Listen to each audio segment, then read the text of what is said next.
தமிழ்நாட்டு அரசியலில் இப்போதைக்கு ஒரே ஒரு பேர் மட்டும்தாங்க பயங்கர ட்ரெண்டிங். அது வேறு யாரும் இல்லை, நம்ம தமிழக முதல்வர் சி ஜோசப் விஜய் அவர்கள் தான். யாருமே எதிர்பார்க்காத வகையில் கட்சி ஆரம்பித்த வெறும் 2 வருஷத்துலேயே தமிழ்நாட்டோட 60 ஆண்டு கால திராவிட அரசியலோட வரலாற்றையே மாற்றி எழுதி இன்றைக்கி அரியணையில் ஏறியிருக்காரு விஜய். தமிழ்நாட்டில் 1967 இருந்து திமுக இல்லைனா அதிமுகன்னு இந்த 2 பெரும் கட்சிகள் தான் மாறி மாறி ஆட்சி செஞ்சுட்டு இருந்தாங்க. ஆனால் முதல் முறையாக இந்த 2 ஜாம்பவான்களையும் எதிர்க்கட்சி வரிசையில் உட்கார வச்சு கோட்டையை பிடிச்சிருக்காரு தளபதி விஜய். ஆனால் விஷயம் இதோட முடிஞ்சில்லைங்க. இந்த எலெக்ஷன் ரிசல்ட் கொடுத்த ஷாக்கில் இருந்து இன்னும் திமுகவும் சரி அதிமுகவும் சரி 2 பேருமே மீண்டு வரல. இது எப்படி முதல்ல நடந்துச்சு அப்படின்னு சொல்லி அவங்க ரியலைஸ் பண்ணி முடிக்கிறதுக்குள்ளேயே இதெல்லாம் சும்மா சாம்பிள் தாம்மா, மெயின் பிக்சரே இனிமே தான் இருக்குது அப்படின்ற ரேஞ்சுக்கு தாவேக்கா அடுத்தடுத்து அதிர்ச்சி வைத்தியம் கொடுத்துட்டு இருக்காங்க அவங்களுக்கு. இதனால 2 திராவிட கட்சிகளோட சீனியர் தலைவர்களும் நிர்வாகிகளும் இப்போ என்ன நடக்குதுன்னே தெரியலையப்பா, என்னதான் இப்போ போயிட்டு இருக்கு அப்படின்ற மாதிரி புலம்ப ஆரம்பிச்சிருக்காங்க. அப்படி என்னதான் நடக்குது? 2 திராவிட கட்சிகளையும் அலற விட்டுட்டு இருக்கக்கூடிய அளவுக்கு டிவிக்கு அப்படி என்ன ஸ்பெஷலாக பண்ணிட்டு இருக்காங்க? தமிழ்நாட்டு அரசியல் உலுக்கிட்டு இருக்கிற அந்த தாவேக்காவின் அடுத்த மாஸ்டர் பிளான் என்ன? எல்லாத்தையுமே இந்த வீடியோ உங்களுக்காக டீட்டெயிலாக சொல்கிறேன். ஸ்கிப் பண்ணாம கடைசி வரைக்கும் ஃபுல்லாக பாருங்க.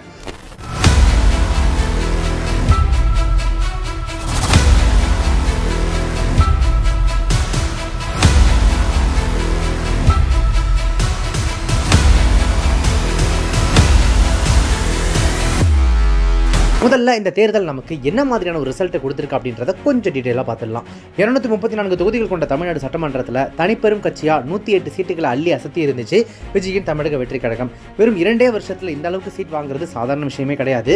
மெஜாரிட்டிக்கு 118 சீட்டு தேவைப்பட்டப்போ காங்கிரஸ், விடுதலை சிறுத்தைகள் கட்சி, கம்யூனிஸ்ட் கட்சிகள், முஸ்லீம் லீக்னு பல கட்சிகளோட ஆதரவோட 144 வாக்குகள் வாங்கி சட்டசபையில் அசுர பலத்தோட நம்பிக்கை வாக்கெடுப்புலையும் ஜெயிச்சு இப்போ சீஃப் மினிஸ்டர் சீட்டில் கெத்தா உட்கார்ந்துருக்காரு நம்ம விஜய் அவர்கள். சரி, இப்போ மற்ற 2 கட்சிகளோட நிலைமை என்ன? முதல்ல கடந்த முறை ஆளும் கட்சியாக இருந்த திமுகவை எடுத்துக்கலாம். அவங்க இந்த தேர்தலில் வெறும் 59 சீட்டுகள் தான் ஜெயிக்க முடிஞ்சது. இத்தனைக்கும் திமுகவோட கோட்டையாக கருதப்பட்ட கொளத்தூர் தொகுதியிலேயே முதலமைச்சராக இருந்த மு.க. ஸ்டாலின் அவர்கள் தாவேகா வேட்பாளரிடம் தோல்வி அடைஞ்சது ஒட்டுமொத்த திமுகவுக்கு மட்டும் இல்ல, தமிழ்நாட்டுக்கே மிகப்பெரிய அதிர்ச்சின்னு சொல்லலாம். அது மட்டும் இல்லாம திருப்பத்தூர் தொகுதியில 20 வருஷமா அசைக்க முடியாத தலைவராக இருந்த KR பெரிய கருப்பனை தாவேகா வேட்பாளர் சீனிவாச சேதுபதி வெறும் ஒரே ஒரு ஓட்டு வித்தியாசத்தில் தோற்கடிச்ச வரலாற்று சம்பவமும் நடந்திருக்கு.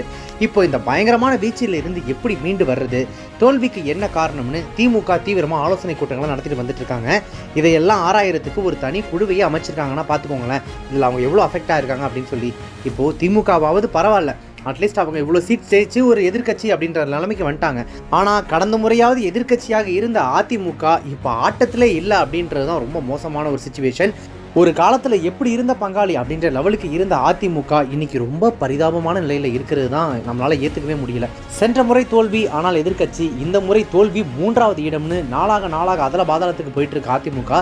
இதனாலேயே இந்த எலெக்ஷனில் தோத்த கையோட கட்சிக்குள்ள ஒரு பெரிய பிளவு வந்துருச்சு. அதிமுகவோட 47 எம்எல்ஏக்கள் இப்போ 2 பிரிவாக பிரிஞ்சு நிற்கிறாங்க. எடப்பாடி பழனிசாமி தலைமையில் 22 எம்எல்ஏக்களும் SP வேலுமணி தலைமையில் 25 எம்எல்ஏக்களும் பிரிஞ்சு செயல்பட்டதுனால அந்த கட்சியோட எதிர்காலமே இப்போ மிகப்பெரிய கேள்விக்குறியாக மாறி இருக்கு. சட்டமன்ற தேர்தலில் வாங்கின அடியிலேயே 2 கட்சிகளும் நிலக்குழிஞ்சு போய் இருக்கும்போது விஜய் அவங்களுக்கு அடுத்தடுத்து பெரிய செக்லாம் வச்சுட்டு இருக்காரு. அதுதான் டிவிகேவோட அடுத்த மாஸ்டர் ஸ்ட்ரோக். விஜயினுடைய அரசியல் வருகை இந்த 2 திராவிட கட்சிகளுக்கும் ஆரம்பத்திலிருந்தே சவாலாக இருக்கும் அப்படின்னு நினச்சாங்க. ஆனால் இந்த அளவுக்கு விஸ்வரூபம் எடுக்கும் அப்படின்னு யாருமே எதிர்பார்க்கல. இப்போ சட்டமன்ற தேர்தலில் ஜெயிச்ச கையோட டிவிகே சும்மாலாம் உட்காந்துரல. திமுக மற்றும் அதிமுகவினுடைய அடிமட்ட தொண்டர்களில் இருந்து மாவட்ட அளவிலான முக்கிய நிர்வாகிகளை தங்களுடைய கட்சிக்கு எடுக்கக்கூடிய வேலைகளை படுவேகமாக ஒரு பக்கம் ஆரம்பிச்சிருக்காங்க. ஏன் இப்போ இந்த அளவுக்கு இத்தனை பேர் கட்சி மாறுறாங்க அப்படின்னு யோசிக்கிறீங்களா? அதுக்கு பின்னாடி ஒரு பெரிய பிளான் இருக்கு. தமிழ்நாட்டில் சீக்கிரமே உள்ளாட்சி தேர்தல், லோக்கல் பாடி எலெக்ஷன்ஸ் வரப்போகுது. இதற்கான அதிகாரப்பூர்வ அறிவிப்பு இன்னும் சில நாட்களிலேயே வெளியாகும் அப்படின்னு எதிர்பார்க்கப்படுது.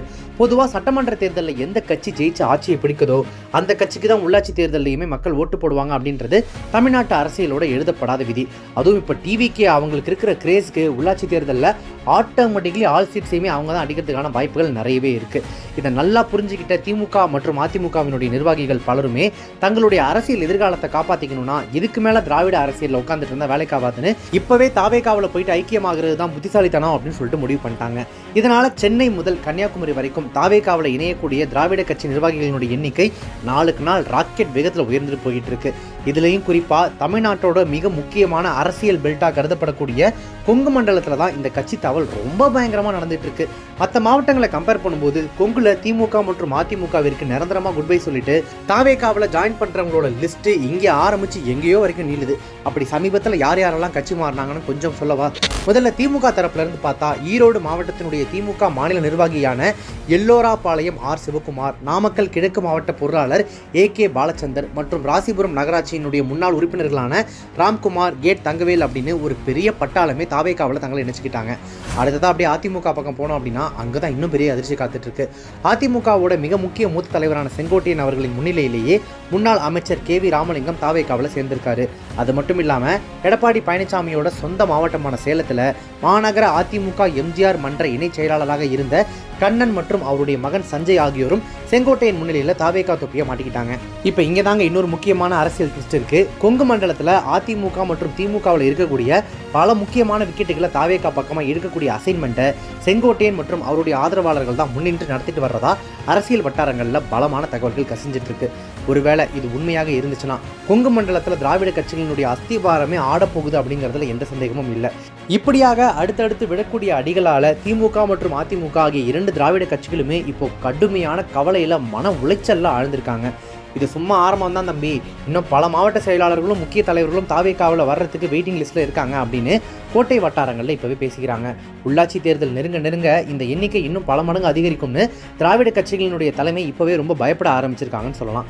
இது பற்றி அந்த கட்சிகளை சேர்ந்த நிர்வாகிகள் சிலர்கிட்ட பேசும்போது அவங்க என்ன புலம்புறாங்க அப்படின்னா, இப்போ இருக்கக்கூடிய சூழ்நிலையில் உடனே உள்ளாட்சி தேர்தலை அறிவிச்சாங்க அப்படின்னா சட்டமன்ற தேர்தலில் கிடைச்ச அதே அமோக வெற்றியை அதை விட அதிகமாகவே உள்ளாட்சியிலையும் தாவேகா சுலபமாக தட்டிட்டு போயிடும். விஜய் மீதான அந்த கிரேஸ் நாளாக அதிகமாகிட்டு தான் இருக்குது. விஜய் அலையில தான் தமிழ்நாடே இருக்குது. அதனால தான் நம்ம ஆளுங்க பலருமே தங்களுடைய பதவியை காப்பாற்றிக்கிறதுக்கும் எதிர்காலத்தை சேஃப் ஆக்கிக்கிறதுக்கும் ஆளும் கட்சியான தாவேகாவை நோக்கி ஓடுறாங்க அப்படின்னு ஓப்பனாகவே கவலைப்படுறாங்க.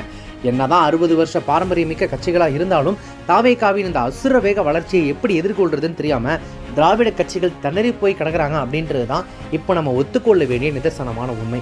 சரிங்க, விஜயினுடைய இந்த அரசியல் ஆட்டத்தை பற்றி நீங்கள் என்ன நினைக்கிறீங்க? வரப்போகிற உள்ளாட்சி தேர்தலையும் தாவேகா இதே மாதிரியான ஒரு மாசான வெற்றியை பெறுமா? இப்படி டிஎம்கே ஏடிஎம்கேன்னு எல்லாத்துலேருந்துமே முக்கியமான நிர்வாகிகள் வந்து டிவிகேல சேர்ந்தாங்க அப்படின்னா வருங்காலத்தில், அதாவது வரக்கூடிய நாட்களில் டிஎம்கே ஏடிஎம்கேவோட நிலைமை என்ன ஆகும்? முக்கியமாக ஏடிஎம்கேனுடைய எதிர்காலம் எப்படி இருக்குன்னு நினைக்கிறீங்க? இது சம்மந்தப்பட்ட உங்களுடைய கருத்துக்களை மறக்காம கமெண்ட்ஸை தெரியப்படுத்துங்க. இந்த மாதிரியான அரசியல் அப்டேட்டுகளையும் செய்திகளையும் உடனே தெரிஞ்சுக்கணும் அப்படின்னு நினச்சிங்கன்னா நம்ம சேனலை உடனே சப்ஸ்கிரைப் பண்ணிட்டு மறக்காம ஃபாலோ பண்ணிக்கோங்க.